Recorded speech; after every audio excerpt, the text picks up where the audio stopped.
अवान साहब, पाकिस्तान फर्स्ट का नारा लगाने वाले जनरल रिटायर्ड परवेज मुशर्रफ जो है वो इंतकाल कर गए हैं। कितना बड़ा नुकसान है पाकिस्तान के लिए, पाकिस्तान के अफवाज के लिए, क्या कहेंगे?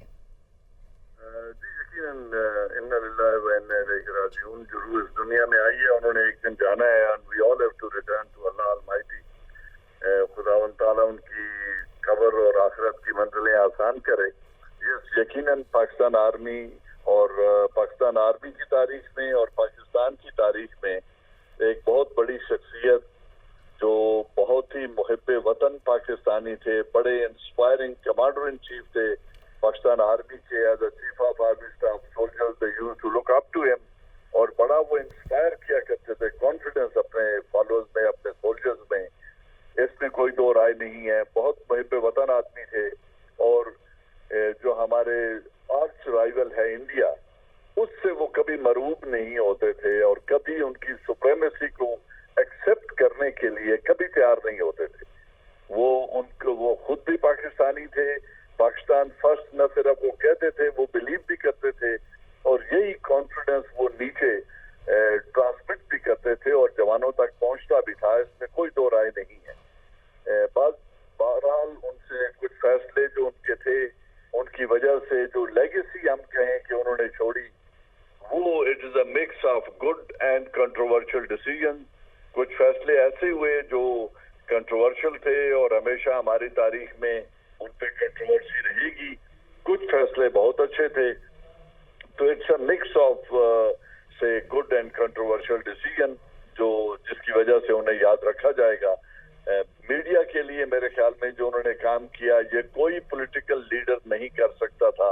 आज जो हम 50-70 चैनल देख रहे हैं, कोई भी क्लेम कुछ भी करता रहे, मेरे ख्याल में ये क्रेडिट जनरल परवेज मुशर्रफ को ही जाएगा कि उन्होंने मीडिया को वो आज़ादी दी जो अब हुकूमतों के लिए और करप्ट लीडरशिप के लिए एक चैलेंज बन गई है, लोगों की आवाज बन गई है।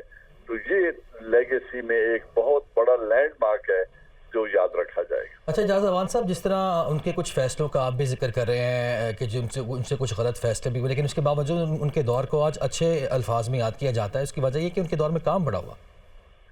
यकीनन उनके दौर में बहुत डेवलपमेंटल वर्क हुआ, बहुत सारा रेवोल्यूशन आया बैंकिंग में और प्रोडक्शन में। जो हमारे इंडस्ट्री थी, जो आप कहें ऑटोमोबाइल इंडस्ट्री, इसमें बड़ा रेवोल्यूशन आया, बैंकिंग में रेवोल्यूशन आया, मीडिया में एक बहुत बड़ा इनकलाब आया जिसका मैं पहले जिक्र कर चुका हूँ।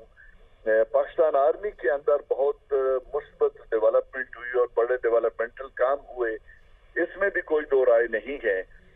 लेकिन कंट्रोवर्शियल डिसीजन जिनकी मैं बात कर रहा था, उनका ये फैसला करना कि मैंने इलेक्टेड प्रेसिडेंट रहना है यूनिफॉर्म में, या जो कारगिल का कॉन्फ्लिक्ट था उसके ऊपर ब्रॉड बेस्ड कंसल्टेशन का एक फुकदान नजर आता है।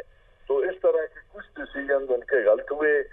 इस जो वॉर ऑन टेरर थी, इसमें भी एक लगता है कि broad based consultation parliament level पे और मिलिट्री टॉप ब्रॉस में अगर वो करके कुछ डिसीजन करते, तो आज हम हाइंड साइड से मैं भी बहुत अक्लमंद नजर आऊंगा, कोई और भी क्रिटिक्स बहुत अक्लमंद नजर आएंगे, ये कहते हुए कि अगर ब्रॉड बेस्ड कंसल्टेशन होती तो शायद फैसले कुछ बेहतर हो सकते थे।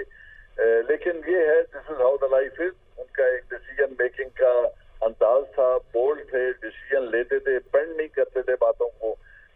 लेकिन सादा तबीयत होने की वजह से, बहुत मुखलिस और मुहिब्बे वतन पाकिस्तानी होने की वजह से वो कुछ लोगों के हाथों में इस कदर घिर गए, पॉलिटिकल और ब्यूरोक्रेटिक चैनल के अंदर इस तरह गिर गए कि उन्होंने उनसे कुछ कंट्रोवर्शियल डिसीजन करवाए जो उनकी लेगेसी का हिस्सा रहेंगे।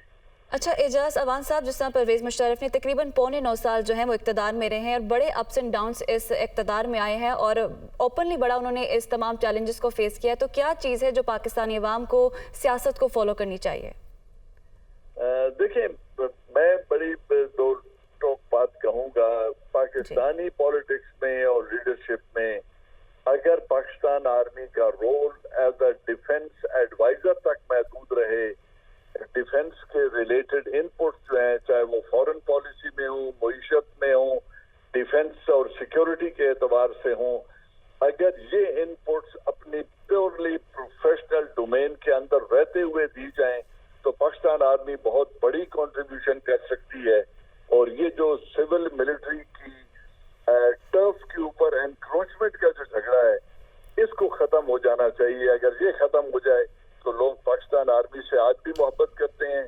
प्रेसिडेंट मुशर्रफ के लिए लोगों का दिल आज भी धड़कता है और पाकिस्तान आर्मी के लिए बिलखुसूस, क्योंकि पाकिस्तान आर्मी हर रंग नस्ल और जो हमारी तकसीम है कौम की, पठान, बलोची, सिंधी, कश्मीरी, पंजाबी, हर तरफ का फौजी, हर मजहब का फौजी, हर फिका का फौजी मौजूद है, लेकिन वो एक इकाई और यूनिट है। ये इकाई और यूनिट पाकिस्तान की सलामती के लिए बहुत जरूरी है।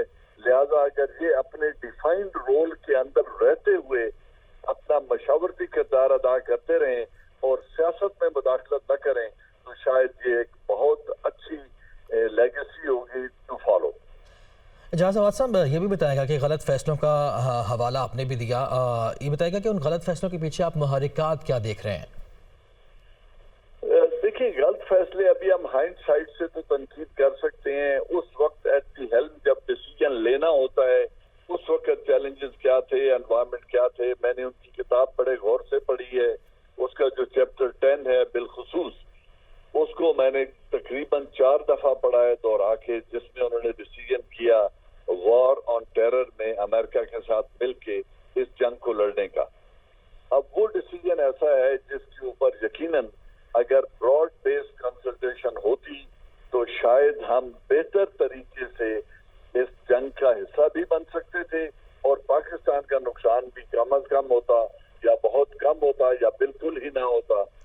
कारगिल की जंग इसी तरीके से अगर ब्रॉड बेस्ड कंसल्टेशन से पॉलिटिको मिलिट्री लीडरशिप मिलकर ये फैसला करती जिसमें तमाम मिलिट्री टॉप ब्रॉस भी ऑन बोर्ड होता तो शायद इस जंग के नताइज बहुत मुख्तलिफ होते और जो सोचा गया था शायद हम वो हासिल भी कर लेते। लेकिन वो भी एक पॉलिटिको मिलिट्री कंट्रोवर्सी बन गई वो जंग भी।